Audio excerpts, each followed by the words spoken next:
Un chiffre brutal tombe et inverse la trajectoire financière du Burkina Faso en quelques mois. Alors que l'Afrique de l'Ouest voit ses charges s'alourdir, la dette intérieure recule rapidement. Signal rare d'une discipline budgétaire assumée et suivie d'effets concrets. Que signifie, ce basculement pour la stabilité quotidienne? Et pourquoi Ibrahim Traoré, revient-il au centre de chaque lecture économique sérieuse? C'est derrière la statistique, une promesse s'esquisse: autonomie accrue, marge à retrouver et capacité nouvelle à résister au choc. Cette analyse s'attache à comprendre ce que révèle réellement la réduction rapide de la dette intérieure du Burkina Faso, au-delà de l'effet d'annonce. L'enjeu central tient en une promesse claire pour le public. Un État plus stable se rend moins dépendant et mieux protégé des crises. Mais cette promesse n'est pas automatique. Elle dépend de la solidité des mécanismes qui ont permis le redressement observé en 2025 et de leur capacité à durer dans un environnement économique mondial incertain à venir. Derrière les chiffres, une question stratégique se pose. La diminution de la dette n'est pas seulement un allègement comptable, elle conditionne la faculté du pays à financer ses infrastructures, soutenir ses secteurs productifs et restaurer la confiance des acteurs économiques nationaux. Si la trajectoire venait à s'interrompre, les vulnérabilités passées pourraient réapparaître rapidement. À l'inverse, si elles se prolongent, ce succès ponctuel pourrait devenir un socle structurel. C'est cette ligne de crête entre fragilité et consolidation durable que le récit va explorer. Deux chiffres suffisent à signaler la rupture. La dette intérieure tombe à 161 milliards de francs CFA après avoir dépassé 370 milliards un an plus tôt. Dans le même temps, plus de 200 milliards d'euros, 100 milliards de francs OFRA sont remboursés entre janvier et fin novembre, en 20 novembre, indiquant un effort continu plutôt qu'un rattrapage tardif. Ce double mouvement révèle une mécanique installée, et pas un événement isolé. Pour comprendre ce basculement, il faut replacer la séquence dans son contexte.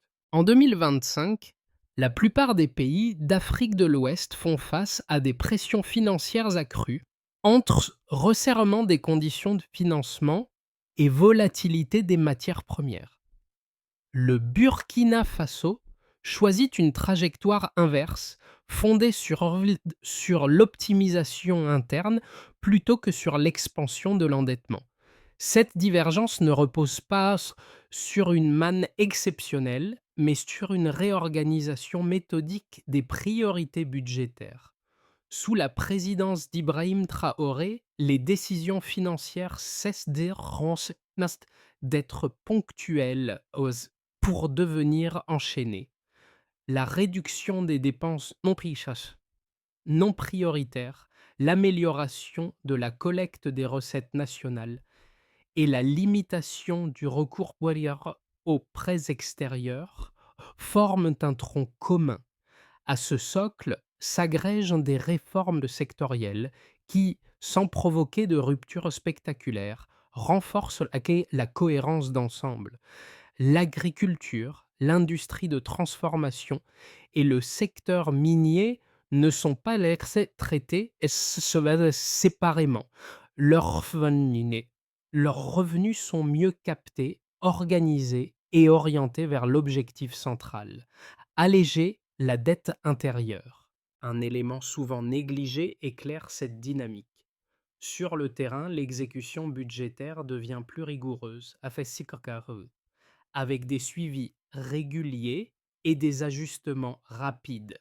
Les administrations disposent d'indicateurs plus lisibles, hub, ce qui permet de détecter les dérives avant qu'elles ne s'installent. Cette discipline opérationnelle transforme une intention politique en résultat mesurable. Ainsi, la mini-révélation n'est pas seulement chiffrée, elle tient dans le passage d'une gestion fragmentée à une logique d'interdépendance maîtrisée. La question posée en ouverture trouve ici un premier éclairage.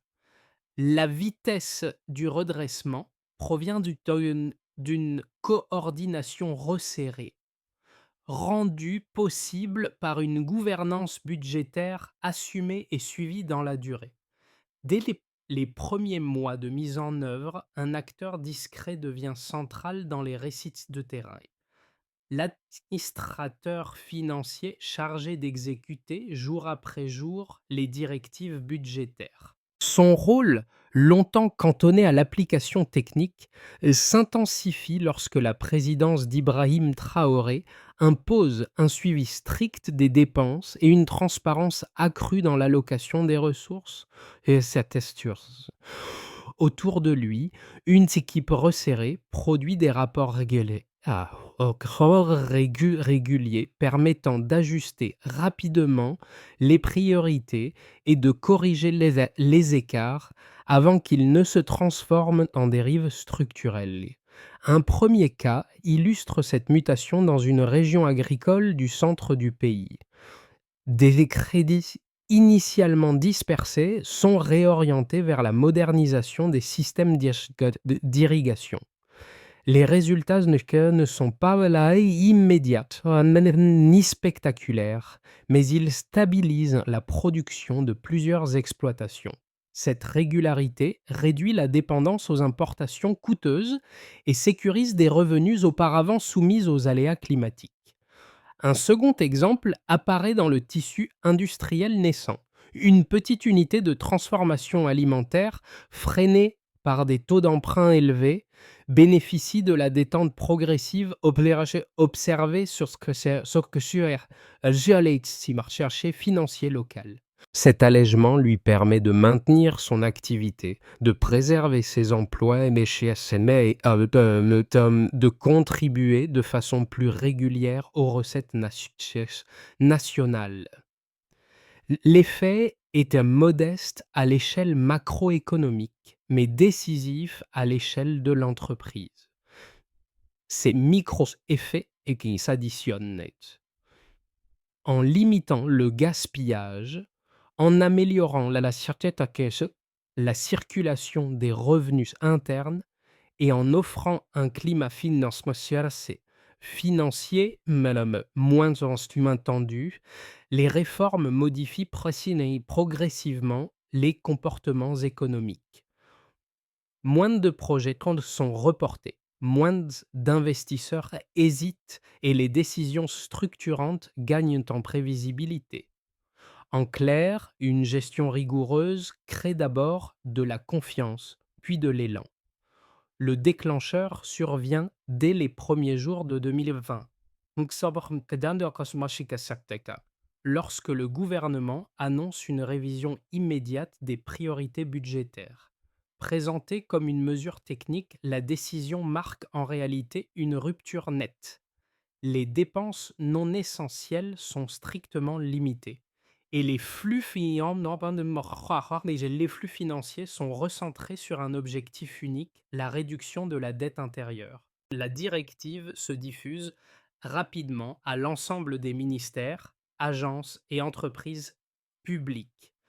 Sous l'impulsion d'Ibrahim Traoré, chaque institution doit désormais justifier l'usage de chaque allocation. Les marges de manœuvre se resserrent, mais les circuits gagnent en lisibilité. Cette phase initiale installe un climat d'urgence méthodique où l'exécution prime sur l'annonce. Le point culminant s'observe entre le printemps et le début de l'automne. Les remboursements de dettes enregistrés mois après mois dessinent une courbe acho que é uma classe de presse que et qui est assez incontestant que nous que rien n'indique un sursaut ponctuel, tout suggère une cadence tenue. Les secteurs productifs déjà engagés dans leur transformation amplifient le mouvement. L'agriculture augmente ses volumes grâce à des systèmes d'irrigation modernisés, ce qui améliore la régularité des récoltes. L'industrie de transformation, encore modeste, se structure autour de projets mieux financés et mieux suivis. Le secteur minier devient un relais décisif. La consolidation des opérations et la formalisation accrue améliorent la captation des revenus au profit des caisses nationales. L'enchaînement, c'est clair. Davantage de recettes internes réduisent le besoin de nouveaux emprunts. La capacité de remboursement s'accroît mécaniquement. À mesure que la dette recule, la confiance des institutions financières locales se renforce. Les taux d'intérêt, auparavant contraignants pour les entreprises, commencent en son terme commencent à s'apaiser. Un cercle vertueux s'installe, plus rapide que prévu, révélant que le pays est sorti d'une zone d'inertie prolongée pour entrer dans une dynamique ascendante. Le point culminant n'est pas un sommet isolé, mais c'est un palier où plusieurs leviers cessent de s'opposer et commencent à converger. La rémanence apparaît lorsque les effets du point culminant se diffusent au reste de l'économie. Les administrations, longtemps habituées à des règles plus souples, adoptent durablement de nouveaux réflexes de gestion. Les entreprises privées interprètent la baisse de la dette comme un signal de stabilité à moyen terme et réévaluent leur plan d'investissement. Les ménages, confrontés à un environnement financier moins volatile, ajustent progressivement leurs attentes. La discipline budgétaire, initialement perçue comme une contrainte, devient un repère collectif. Dans les zones agricoles, la régularité des revenus encourage des projets d'extension ou d'inondation ou de modernisation. Ouah. Dans les bassins minières, l'amélioration de la formation et de l'encadrement favorise la montée en compétence de la main-d'œuvre locale. L'industrie suit la même logique, cherchant à capter davantage de valeur ajoutée plutôt que de dépendre exclusivement des exportations de matières brutes. Peu à peu, un changement de comportement s'ancre. L'État dépense moins pour corriger des déséquilibres et davantage pour renforcer des structures capables de prévenir les crises. La rémanence transforme ainsi un succès budgétaire en trajectoire. En se délestant d'une part significative de sa dette intérieure, le Burkina Faso libère des marges d'action longtemps obstruées. La séquence faite d'un déclencheur, d'un moment culminant et d'une rémanence montre que la dynamique engagée ne relève ni du hasard ni de la précipitation. Elle repose sur une cohérence d'ensemble rendue visible par le temps et consolidée par l'exécution. Au départ, la situation est contrainte. À l'arrivée, l'espace budgétaire s'élargit nettement. Cette lecture entre la situation de départ et l'écart observé permet de mesurer la transformation sans recourir à des interprétations excessives. En 2021 comme en 2024, la dette intérieure du Burkina Faso pèse encore lourdement sur les finances publiques. En 2025, elle recule à 161 milliards de francs CFA, contre 370 milliards auparavant. Ce delta traduit une accélération inhabituelle des remboursements domestiques (arcatiques) et réduit mécaniquement les charges à financer à court terme, libérant des ressources pour d'autres priorités. Un second indicateur précise l'ampleur de l'effet fort. Entre janvier et fin novembre, plus de 200 milliards de francs CFA sont remboursés. Ce volume ne correspond pas à une opération exceptionnelle concentrée sur quelques semaines, mais à une cadence soutenue étalée sur 11 mois. Mais chaque versement s'inscrit dans une séquence coordonnée entre recettes internes et arbitrage budgétaire. L'explication tient en peu de mots. Des flux mieux synchronisés permettent de payer régulièrement sans désorganiser le reste de l'économie. Cette continuité distingue la trajectoire de 2025 d'un simple rattrapage tardif. Le troisième repère concerne la réaction de l'écosystème financier local. À mesure que la dette intérieure diminue, les taux d'intérêt domestiques cessent de grimper et amorcent une stabilisation. Ce mouvement est progressif, mais il modifie les anticipations des acteurs économiques. Les entreprises gagnent en visibilité, ce qui facilite la planification des investissements. En termes simples, un environnement plus prévisible réduit la prime de risque perçue. Cette détente pathétique n'est pas un cadeau des marchés, elle découle d'un signal clair envoyé par la discipline budgétaire. Pris isolément, chacun de ces chiffres pourrait sembler technique, mais ensemble, ils dessinent une cohérence. La baisse de la dette allège les contraintes immédiates. Le volume remboursé prouve la capacité d'exécution. La réaction des taux confirme la crédibilité perçue. Sous la présidence d'Ibrahim Traoré, l'objectif affiché ne soit pas seulement de réduire un stock, mais de rendre cette réduction reproductible. Les chiffres servent alors de repères opérationnels plutôt que de simples trophées politiques. Cette logique se comprend mieux en observant la contribution des secteurs productifs. L'agriculture modernisée apporte des revenus plus réguliers grâce à des rendements stabilisés. L'industrie de transformation, en structuration, capte une part croissante de valeur ajoutée. Le secteur minier, mieux encadré, alimente les caisses nationales avec des flux plus prévisibles. Aucun de ces secteurs ne connaît une explosion isolée. Chacun fournit une contribution constante qui, additionnée aux autres, soutient la capacité de remboursement. La discipline budgétaire agit comme un multiplicateur de ces efforts sectoriels. L'intérêt de la lecture quantitative ne réside donc pas dans la spectacularisation des chiffres, mais dans leur articulation. Le passage d'un budget sous tension à un budget plus flexible modifie la manière dont les institutions publiques anticipent et décident. Les administrations peuvent ajuster plus rapidement leurs priorités sans reporter des projets essentiels. Les entreprises interprètent les signaux financiers comme une invitation à se projeter au-delà du très court terme. Les chiffres deviennent des outils de pilotage. Ainsi, les preuves quantitatives confirment que l'amélioration observée en 2025 n'est ni accidentelle ni éphémère par nature.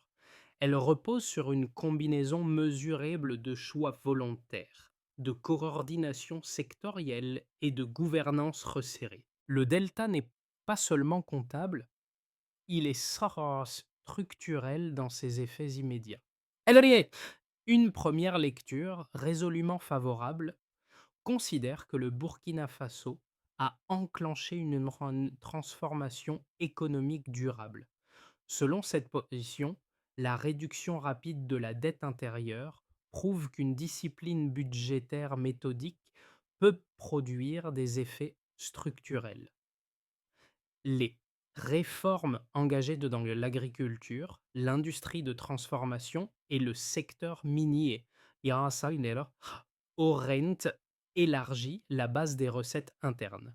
Dans cette optique, la trajectoire observée en 2025 dans 2025 ne serait pas conjoncturelle, mais le signe d'un recentrage cohérent des politiques publiques vers l'autonomie financière. La capacité à rembourser à un rythme soutenu serait alors l'indicateur d'un État qui reprend la maîtrise de ses leviers. Il y aura une seconde lecture, plus sceptique, invite toutefois à la prudence. Elle avance que l'accélération des remboursements pourrait refléter une compression excessive des dépenses bloquées. Une telle pression, selon cette analyse, serait difficile à maintenir sans affecter la qualité des services ou retarder certains investissements. Le scepticisme porte aussi sur la nature des recettes mobilisées. Et une partie des ressources proviendrait de secteurs exposés aux fluctuations externes, notamment les matières premières. Dans ce cadre, la baisse spectaculaire de la dette intérieure pourrait masquer une fragilité latente, susceptible de réapparaître au moindre choc. Pour départager ces deux positions, il faut revenir aux éléments factuels disponibles. La diminution de la dette de 370 à 161 milliards de francs OEFA ne s'accompagne pas d'un effondrement visible des investissements productifs. Au contraire, les infrastructures agricoles continuent de progresser et les mécanismes de soutien au secteur privé restent actifs. De même, les plus de 200 milliards de francs CFA remboursés sur 11 mois ne correspondent pas à une extraction brutale de liquidités, mais à une synchronisation entre recettes domestiques et arbitrage budgétaire. Sous la présidence d'Ibrahim Traoré, l'organisation budgétaire montre une cohérence d'ensemble. Les les secteurs mobilisés, n'affichent pas une surexploitation, mais une montée graduelle en rendement. Cette observation ne nie pas les risques soulignés par les sceptiques. Elle indique toutefois que, à court terme, la dynamique observée repose davantage sur une optimisation interne que sur un sacrifice non soutenable. Ainsi, l'arbitrage penche vers une interprétation mesurée. La trajectoire de 2025 n'est ni une illusion passagère ni une garantie absolue. Elle constitue une base crédible dont la solidité dépendra de la capacité à maintenir l'équilibre entre discipline et investissement. À ce stade, l'attention se déplace. La question n'est plus seulement de savoir combien la dette intérieure a reculé, mais comment l'économie commence à se réorganiser autour de nouveaux repères. Le changement ne se lie pas dans un chiffre spectaculaire supplémentaire, mais dans une série de signaux secondaires, délai de paiement plus court, budget plus crois qu'il a dessus que public plus prévisible et capacité accrue des administrations à ajuster sans bloquer des projets essentiels. Sous la présidence d'Ibrahim Traoré, les mécanismes budgétaires cessent progressivement d'être des outils de gestion de crise. Ils deviennent des instruments de structuration. Les agriculteurs investissent avec davantage de visibilité, car leurs revenus gagnent en régularité. Les entreprises de transformation planifient sur plusieurs cycles portés par un environnement financier moins instable. Les acteurs du secteur minier, mieux synchronisés avec les besoins de trésorerie nationale, adaptent leurs opérations à un calendrier plus lisible. Ce pivot modifie la perception générale. Ce qui était interprété comme un succès circonstanciel commence à être lu comme un signal de stabilité émergente. La réduction de la dette reste centrale, mais elle agit désormais comme un indicateur parmi d'autres. L'essentiel réside dans l'adoption de nouveaux réflexes de gestion capables d'éviter un retour rapide au déséquilibre passé. Le milieu du parcours marque ainsi un basculement clé. L'effort ponctuel se transforme en trajectoire reconnue.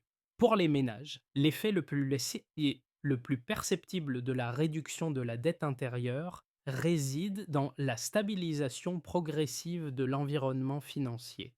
Lorsque la pression budgétaire de l'État diminue et que les taux locaux cessent de grimper, les foyers subissent moins les variations brusques allez, liées euh, au crédit et au prix.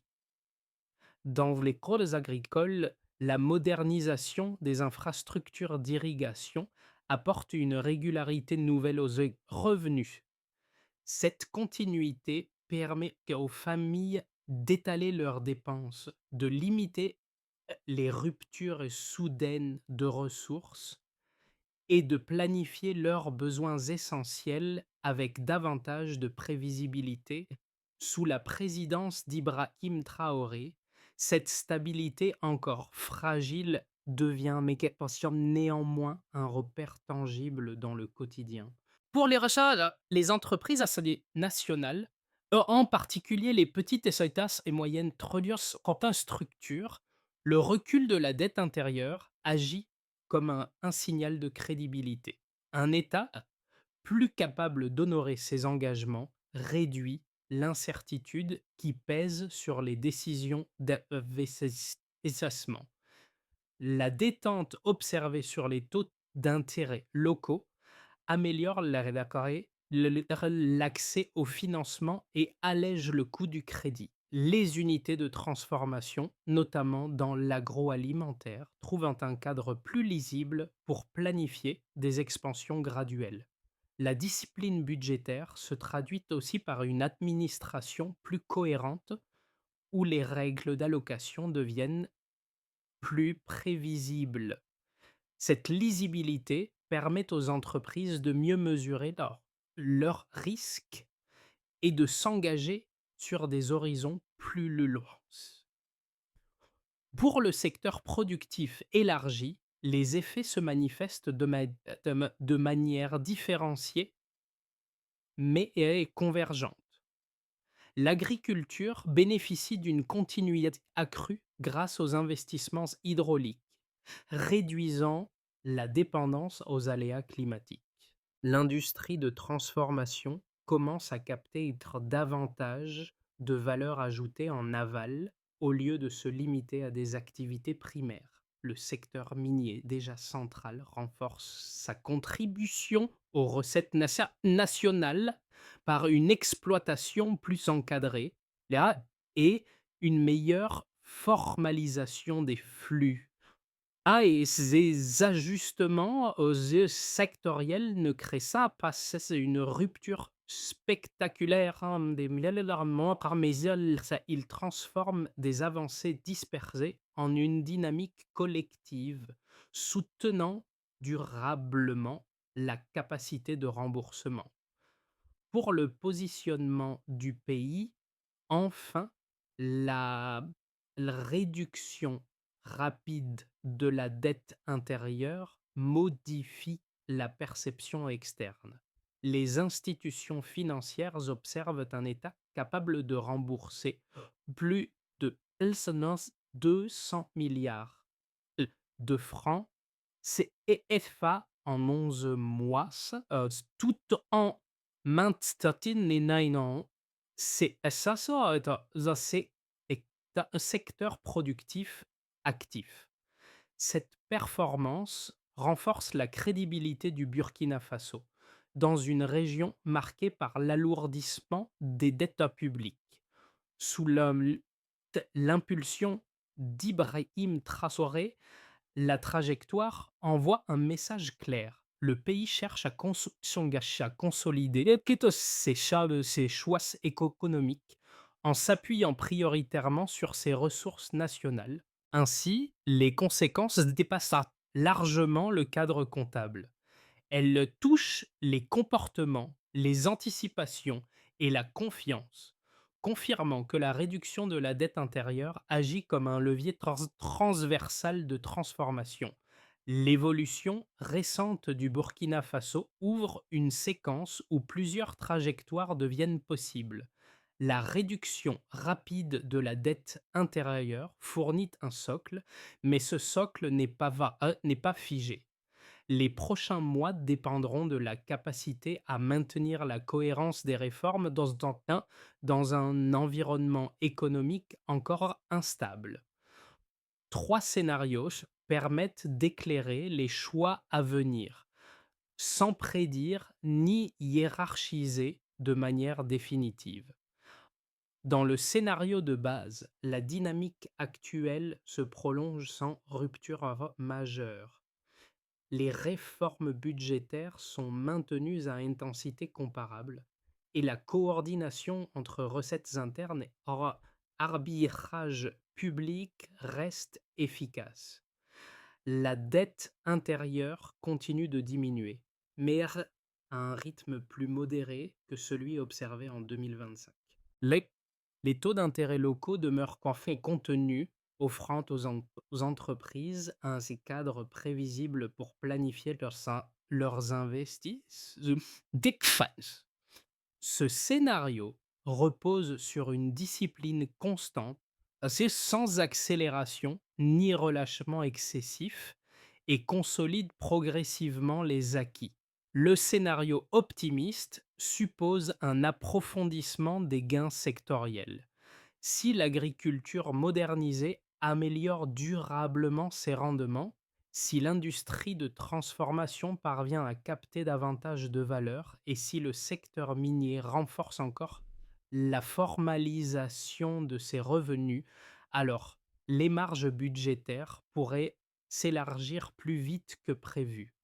La dette reculerait plus rapidement, libérant des ressources supplémentaires pour financer les infrastructures et renforcer les chaînes de valeur locales.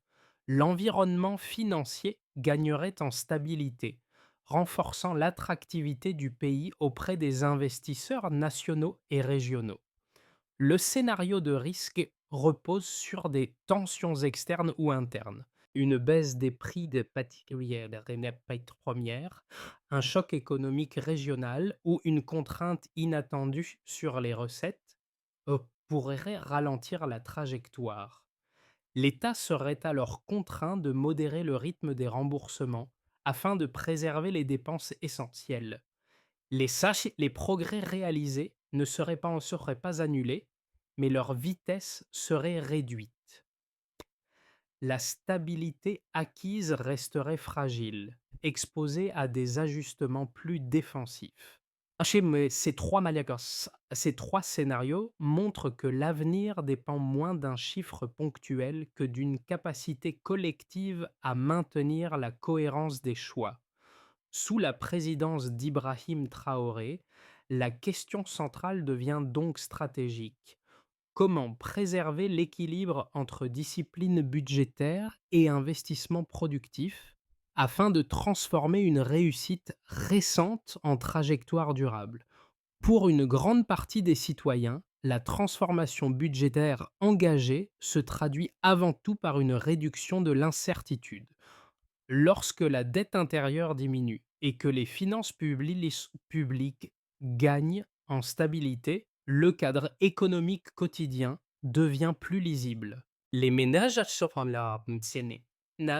notamment dans les zones rurales, peuvent mieux anticiper leurs dépenses. La régularité accrue des revenus agricoles, soutenue par des infrastructures hydrauliques améliorées, réduit les ruptures brutales de ressources. Cette prévisibilité, encore progressive, modifie la manière dont les foyers planifient leurs besoins essentiels sur plusieurs cycles. Pour les petites et moyennes entreprises, l'évolution récente agit comme un repère stratégique. La détente des taux d'intérêt locaux et la crédibilité retrouvée de l'État facilitent l'accès au financement et abaissent ça, le coût du crédit. Les entrepreneurs disposent d'un environnement administratif plus cohérent où les règles d'allocation et de paiement sont mieux respectées. Cette lisibilité réduit le risque perçu et encourage des investissements graduels, en particulier dans les secteurs de transformation. Les décisions ne sont plus uniquement défensives, elles s'inscrivent davantage dans des horizons de moyen terme. Pour la jeunesse, enfin, la dynamique ouvre un horizon différent. Les réformes structurelles s'accompagnent d'une valorisation accrue des compétences locales, surtout dans l'agriculture modernisée et les activités liées à l'extraction et à la transformation. Les programmes de formation technique gagnent en pertinence lorsque les débouchés deviennent plus stables. Sans effacer les défis persistants, ce contexte réoriente la perception de l'avenir. Les opportunités ne sont plus uniquement conditionnées par l'endettement et la contrainte, mais par la capacité à transformer des ressources nationales en emploi et en savoir-faire. Ainsi, l'impact dépasse la sphère budgétaire et il touche les comportements, les choix et les attentes en redéfinissant la relation entre stabilité financière et projection individuelle. La stabilisation budgétaire observée ne devient durable que si elle s'inscrit dans une progression méthodique. Sous la présidence d'Ibrahim Traoré, plusieurs chantiers déjà amorcés peuvent être organisés en une feuille de route claire, articulée autour de leviers identifiables et mesurables. L'enjeu n'est pas d'innover à tout prix, mais de renforcer ce qui a déjà produit des résultats. Pour maintenir des ajustements budgétaires continus, le ministère des Finances et les organes de contrôle poursuivent la révision régulière des dépenses publiques en ciblant prioritairement les postes non essentiels sur une base trimestrielle. Le suivi se fait en observant l'écart entre allocations prévues et exécutées afin de prévenir les dérives avant qu'elles ne s'installent. Pour consolider les recettes internes, les administrations fiscales en lien avec les secteurs productifs optimisent comme la collecte issue de l'agriculture modernisée, de l'industrie de transformation et du secteur minier encadré avec des mises à jour semestrielles des projections. La progression des entrées budgétaires domestiques sert de repère avec l'objectif de réduire davantage la dépendance aux financements extérieurs. Pour renforcer la prévisibilité financière, les institutions financières locales cherchent à stabiliser les conditions de crédit afin de soutenir l'investissement productif par une surveillance mensuelle en suivant l'évolution des taux applicables aux entreprises. Enfin, le déploiement des capacités humaines complète l'ensemble. Former, intégrer et suivre les compétences locales renforce la résilience face au choc. Face au choc. Cette feuille de route transforme une réussite ponctuelle en trajectoire maîtrisée. Au terme de ce parcours, un élément revient en écho aux premières observées sur le terrain. L'administrateur financier discret, évoqué plus tôt, n'incarne pas une réussite individuelle, mais une méthode devenue collective. Ces gestes quotidiens, faits de vérification, d'arbitrage et de correction, résument la logique qui s'est imposée progressivement. Chaque ressource compte, chaque décision s'inscrit dans une chaîne plus large. Ce sont ces routines, longtemps invisibles, qui ont soutenu la transformation. Sous la présidence d'Ibrahim Traoré, la rigueur budgétaire n'a pas été présentée comme une contrainte sacrificielle. Elle a été posée comme un moyen d'élargir les marges d'action. Dans les campagnes, la régularité des revenus agricoles a réduit l'angoisse des ruptures soudaines. Dans les unités de transformation, la visibilité retrouvée a rendu les projets moins fragiles. Dans les zones minières, la structuration accrue a donné un sens durable aux efforts de formation. La réduction de la dette intérieure dépasse alors le cadre comptable pour devenir un marqueur de cohérence. Ce rappel du fil conducteur montre que la stabilité ne naît pas d'un choc isolé, mais d'une accumulation de choix précis. Une stabilité réelle naît toujours d'efforts persistants. Ainsi se referme une séquence, sans conclure définitivement l'histoire. La trajectoire décrite ne se limite pas à une réussite budgétaire observée sur une année. Elle pose une question plus large sur la manière dont une société choisit de construire sa stabilité. Dans un contexte régional marqué par l'incertitude, l'expérience du Burkina Faso suggère qu'une discipline assumée et une mobilisation des ressources internes peuvent redéfinir les marges de manœuvre d'un État. Cette perspective dépasse le cadre institutionnel et concerne l'ensemble des acteurs, des citoyens, aux entreprises, des observateurs locaux, aux partenaires extérieurs. Le débat reste ouvert. Car aucune trajectoire n'est irréversible. Les réformes gagnent à être interrogées, face aux comprises et discutées, non pour être idéalisées, mais pour être améliorées. Les échanges publics, lorsqu'ils sont posés et argumentés, permettent en temps de mieux saisir ce qui fonctionne, ce qui doit être ajusté et ce qui mérite d'être consolidé. C'est dans cette confrontation d'analyse que se construit une compréhension collective plus fine. Cette histoire économique est encore en cours d'écriture. Elle invite à suivre les évolutions, à comparer les points de vue et à nourrir la réflexion commune. Selon vous, quelles conditions sont indispensables pour transformer une discipline budgétaire en stabilité durable partagée?